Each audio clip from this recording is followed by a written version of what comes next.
Medical experts have long stressed the importance of having a good, healthy digestive system. From it stems a range of medical conditions that lay foundation to why we develop certain or particular illnesses.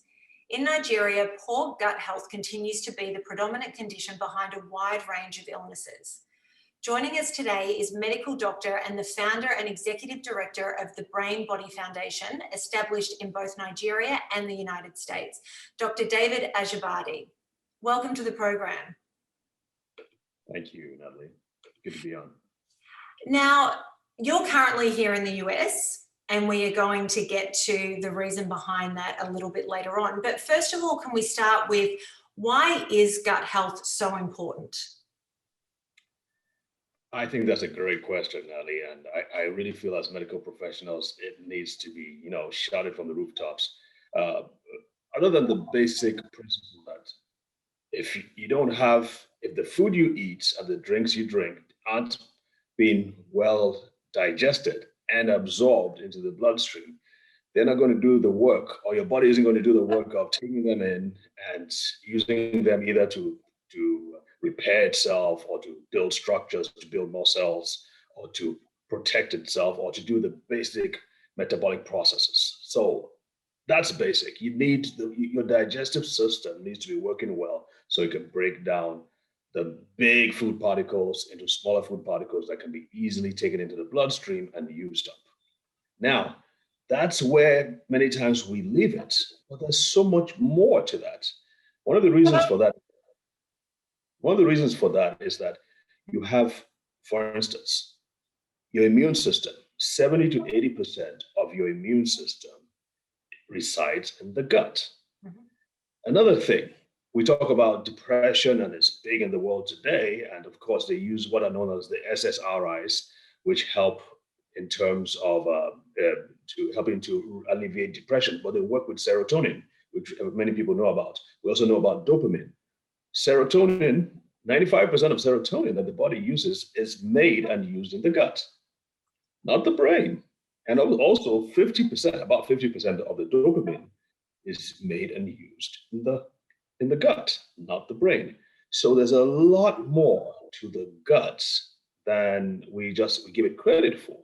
And when you're dealing with brain disorders especially, and other conditions as well, it's really important that you take the gut into account. So what are the three major forms of hospitalization that come from poor gut health? Oh, there are several. I mean, if we're just looking at the digestive system, digestive problems, where the gastroenterologist, who is the doctor that treats them, we're talking about things like ulcer. We're talking about probably even cancers of the gut, or irritable bowel syndrome, or celiac disease. So these are all conditions that really cause a lot of distress to the individual, and those are primarily problems of the digestive system. But there are also other conditions that are not so obvious that affect the digestive system, but affect the rest of the body. I mean, some things like arthritis, for instance. There are several brain disorders too that are related to the gut. Even sickle cell disease, which we probably will talk about later, also has a gut component as well.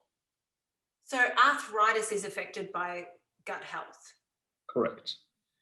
So if it's affected by gut health, does that mean if you were to balance it, arthritis sufferers could be cured, or they would just have less physical manifestations of showing in pain and things like that? Yeah, so arthritis is called inflammation. I mean, that's inflammation of the joints. What we now know is that a lot of the probiotics, the microbes, the bacteria in the gut, they modulate or regulate inflammatory biomarkers in the blood.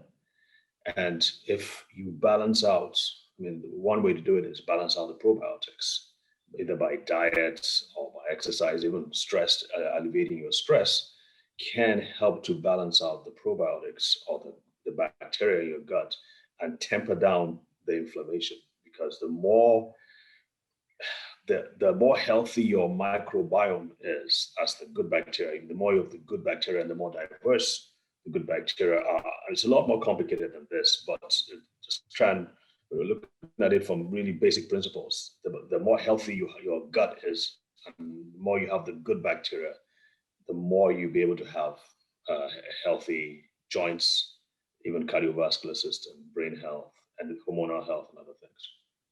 So how much is gut health impacting the Nigerian economy? Oh, well, that's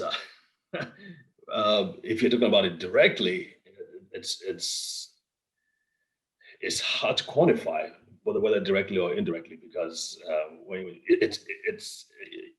it's not, there's so many things that it affects, so many different things, and unfortunately we're not as sophisticated in our record keeping as the more advanced developed nations. So, but it's affecting it a great deal, and I think if we as healthcare professionals educated more about it and also treated with that in mind, we would go a long way towards helping to to reduce the burden of sickness and disease in the country. So obviously gut health and probiotics are a conversation that we're having in first world nations. In Nigeria, is there an education that is happening for the people of Nigeria about gut health? Not much that I know of. Now, I am on TV. I do host a TV show myself, so I try in my little way to educate on gut health, but that's not nearly enough. I think a lot more needs to be done in that direction, and hopefully we'll be able to spark that. And how difficult is it to sort of sort out an unhealthy gut or achieve a healthy gut in a country like Nigeria? Are you able to do it through food alone? Do you need probiotics, or is it something else altogether? Through our foundation, I mean, ideally, you need to do the tests. You need to examine the gut. You need to know exactly what's going on. You need to check the blood biomarkers and really ascertain that this is what is going on.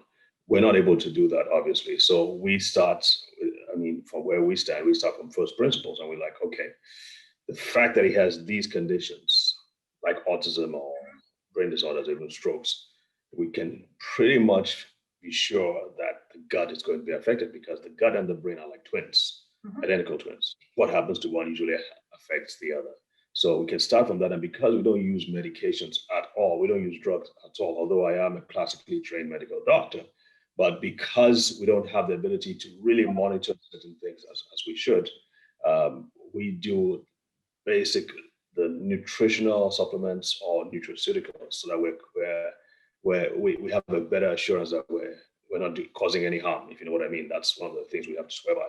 So we want to use things that are as safe as possible. And once we start that, so like you said, like you asked, probiotics are important. We use probiotics. Sometimes we use enzymes, because that's another problem. If your body isn't producing enough enzymes, it's not digesting enough. And if you have improperly digested food particles, they can in themselves be a problem, because it can cause inflammation in the gut and eventually cause or exacerbate what is known as intestinal permeability. It can cause increased intestinal permeability, otherwise known as leaky gut. So we want to address that. We also want to address inflammation in the gut. We want to ensure that you have the right balance of microbes. So there's a lot that goes along with it, and we're basically feeling our way through. But again, because we're using safe tools, we're pretty comfortable, and we're doing this for about 5 years. Once we are able, especially in children with autism, once we've been able to do like a month or so of really addressing the gut health, we see tremendous, remarkable improvements in their health. So you keep hitting on autism. Autism is something that I think affects essentially everybody in the world at this point in time. I don't know anyone that isn't affected in some way, whether it be their own child, a friend's child, niece, nephew, grandchild, friend, brother. Are you actually able to get improvements in people suffering autism? Oh, absolutely. That's one of the reasons why we started the foundation in the first place, because we found that there were some basic principles. And I like the fact that you use the word improvements, because we say we don't treat, and we certainly don't cure, because you can't claim those words unless the medical establishment has deemed it fit for you to use those terms. But yes, absolutely improvements. And we found out that by focusing 70 to 80% of our efforts on the gut, on improving the gut. And one of the things we need to do in autism, and we found out, is that many times these kids have really got significant amount of constipation. It's like they're backed up. They've got a lot of stuff, stool and poop, that hasn't been pushed out. And we all know what happens when things are plugged up, when there's stasis. We've heard the term nature abhors a vacuum. Well, if nature abhors a vacuum, it abhors or hates stasis even more. Because when things aren't moving like they should, they begin to fester. The bad bugs begin to multiply, the good bugs diminish. And that's what happens in a lot of kids, is that they're plugged up. The bad bugs are multiplying, they're causing damage, they're damaging the lining of the gut, causing increased intestinal permeability or leaky gut. Toxins are escaping into the bloodstream, causing all kinds of havoc, which eventually carry on to the brain, causing inflammation in the brain. So if you start with, first thing we want to do is to push all that stuff out. Help these kids push that stuff out. Sometimes it takes about 4 weeks, sometimes it's about 6 weeks. But after a while, the parents say that, oh, he's going to the toilet more freely now. And as he's doing that, he's like opening up. He's like suddenly waking up almost from a deep slumber. He's beginning to be aware of things. He's even beginning to speak more words. He's even he's able to emotionally express himself. He's even able to use sometimes. A parent last week told me about her child is now able to use to actually trace. A 4-year-old child who couldn't trace or hold a pencil before can now trace. They took him to school and they were doing a test for him to make sure he could do at least the basic things. And his mother was absolutely surprised that he was able to trace stuff. And she was ecstatic in the video. I actually have the video when we were interviewing her, and I thought it was really good. We shared it to a lot of people. So yeah, a lot of things can be done, but I think if you don't start with the gut, you're fighting with one hand behind your back and be blindfolded, in my opinion. I mean, those sorts of improvements that you've just mentioned would mean the world to so many patients or so many parents, because I know I've watched videos of people whose children aren't affectionate or they don't speak, and then if they utter a word, it's just everything to them. So I can only imagine how magical it is in that moment when these kids start to open up that way. Is there a percentage you're able to give us in terms of people that suffer from autism who've seen an improvement, or is it really just a case-by-case basis? If we're talking about those who come to the foundation, I would say 80% of the time we see significant improvement. Do you think, because obviously nutrition and all of that is different in Nigeria to what it is in countries like Australia and America, but do you think the same sort of approach could help as large a number of people in Australia and the US and Europe, or would it be a significantly lower number? That's a great question. Well, first of all, let me start by saying that a lot of the things that we're doing in Nigeria are things I learned from the US. I stayed here for a while, and then when I moved back to Nigeria, I frequently be coming to the US like twice a year at least. So a lot of these things are things that I applied and kind of like tweaked a little bit and applied in Nigeria. So there's no reason why they shouldn't work in the US, none whatsoever, or in Australia or any other developed country. The advantage we Africans or Black people have living in Africa is that we are not exposed to as much, how shall we put it, toxins, processed foods, artificial coloring and dyes that you're like exposed to, and that so we're not having to deal with that. Our bodies aren't having to deal with that. So once we're given the right tools and the right nutrition or the right nutrients or nutraceuticals, we tend to respond. This is not just my observation, but other people's observations as well. We tend to respond more readily and more quickly. But like I said, we do deal with a lot more diseases though, like tropical diseases and infections and all that, but we're not as much with the toxins and the antibiotics and all those things. So that's the advantage we have.